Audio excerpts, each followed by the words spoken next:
বিশ্বের সবচেয়ে জনপ্রিয় খেলা কোনটি? এই প্রশ্নের উত্তর দিতে বোধহয় খুব বেশিক্ষণ ভাবনার দরকার নেই, কারণ উত্তরটা সহজ, ফুটবল। আর এই ফুটবলকে বলা হয় গোলের খেলা।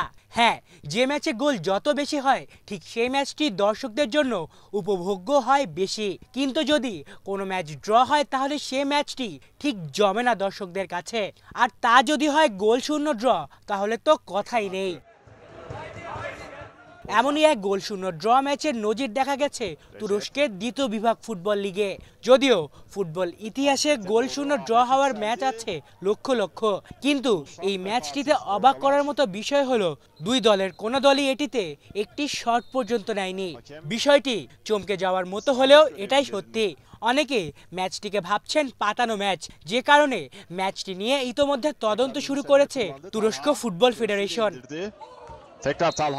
ম্যাচটিতে মুখোমুখি হয়েছিল তুরস্কের দুই ক্লাব আঙ্কারাস্পোর এবং নাজিলি বেলেদিয়েস্পোর, যেখানে দুই দলের পক্ষ থেকে কোনো শর্ত নেয়াই হয়নি, বরং ম্যাচটিতে ফাউলের শিকারও হয়নি কোনো দলের খেলোয়াড়ই। এমনকি কর্নার কিকও ছিল পুরো ম্যাচে মাত্র দুটো। তবে সেই লিগের পয়েন্ট টেবিলের অবস্থা বিবেচনা করলে দেখা যায় ম্যাচটি ড্র হওয়ায় দুই দলই আছে সুবিধাজনক স্থানে। যদিও সকল প্রকার ম্যাচ পাতানোর অভিযোগ অস্বীকার করেছে দুই দলই। আলিফ চৌধুরী, বাংলা ভিশন।